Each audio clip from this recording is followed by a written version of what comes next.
Well, our next guest needs no introduction, but just in case you've been living under a rock, Chrisette Michele is a Grammy Award-winning R&B and soul singing songwriter. And she's known for her hit albums I Am, Epiphany, and Let Freedom Reign. And now she's back on the scene with a new look and a new album called Better.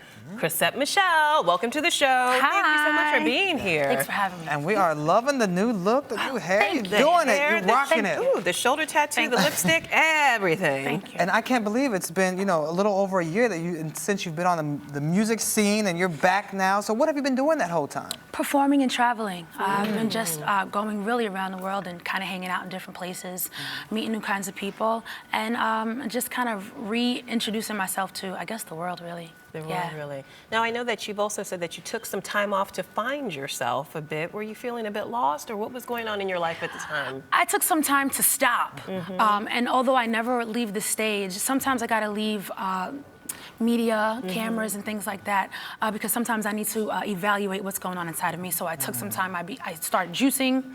I became vegetarian, and shortly after vegan, and that kind of was like a cleanse, both physically and spiritually. Well, one of the things I think is interesting is on yesterday's show, we talked about many celebrities being reluctant to go to forms of therapy or to get help. But you've been very public with your decision to go to get some therapy. Why did you decide to go get therapy and to be so public about that? My parents are psychologists. Oh, well, there you go. Mom and dad. Mom studied psychology, dad studied sociology, and so we've always been very in touch with the mind, and it's a really powerful thing to waste. So I've had to go and talk to people to get my thoughts out, because not everybody understands what you're going through. But when you take out the time to speak with therapists, they're professionals at what they do, and it's not just about a check. Sometimes it's about you finding out that you're not alone in the world, and there is somebody to talk to. So therapy has been instrumental for me. But there's still a stigma attached to therapy, particularly in the Black community. Particularly in the Black community. And it's important for me to talk about it because I've seen so many people changed and healed through my parents' services and the services that I was forced to go to as a kid. Wait, you were forced to go to therapy as a child? Well, we grew up with Dr. Gilbert. Dr. Gilbert? She would come and sit in the house and do family therapy. And it was scary because this is the moment, when you get the ball, you got to talk. And if you didn't like something, Mom said last week, Dr. Gilbert would be there to sort of be the go-between. That's interesting. But I think that's also a good thing that your parents help you embrace that at such a young age, because many people, once they get to an age that you are, I'm not going to say what it is, but once they get to your age, they would be so ingrained in just thinking, I don't need it, I've done this good this far, so I'm not going to do it. Did that really play a major role in just making you open to it, and how did that affect people around you as well? My parents have always been my celebrities. I've always thought they were the most incredible people in the world. And so whatever they did, I wanted to do. And so I love them. But a lot of my friends look at me a little side-eyed, like, girl, I don't need no therapist. I could talk to and they'll name somebody at whatever, church maybe, or their mother. Salon. Or the hair salon, the barbershop. When we get into the barbershop and the hair salon, we hear all this gossip, and we don't realize, okay, maybe that's your form of therapy, just talking to your friends. So find your therapy, find what works for you in your world, and get things out, because if they stay inside, they'll build up. Now, during your darkest moments, you said you picked up a food addiction. How did you kick the food addiction, and what made you decide that you were going to go vegetarian and eventually go vegan? You lost 30 pounds. I lost 30 pounds. Whoa. I grew up in church. So drugs and alcohol was like, oh my God, and sex was like taboo. And so food was the next best thing. At least I'm not an alcoholic, Mom. I just ate a whole box of pizza is all. So food was a little better until all of a sudden I was 40 pounds heavier, and that wasn't so exciting, especially not in the music industry. And so I went to therapy for it. And we talked about binge eating and what that really meant to me. So I started writing my thoughts down in a book, which will come out soon. It's called Fat Vegan, but it's really my journal and my recipe book of the things that got me through. But sometimes when you feel an addiction towards something, you want to put anything like it away, which is probably why I was drawn to veganism, because there was no cheese and I couldn't eat pizza. Oh. So was pizza your drug of choice? Pizza was my drug of choice. And my writer, artists have writers, when they go backstage, this is what they want. And my rider used to look something like fried chicken and pizza, Oreos, etc.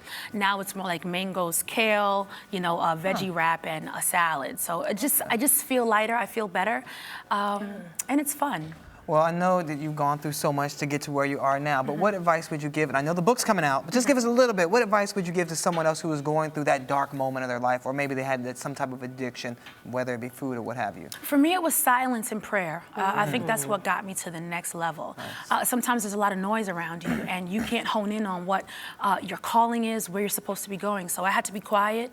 I had to be really prayerful and meditate on the words that came to me when I was in my own prayer closet. So that would be my advice. Is it a little prayer closet? No. It's not, okay. No. You never know. Is it wherever you are? It's wherever I am. Wherever you are, Yeah. okay. Well, I'm so glad that you're better, as you say, mentally, physically, spiritually, vocally. So, and that's also the name of your new album, Yes. Better. Tell us about it.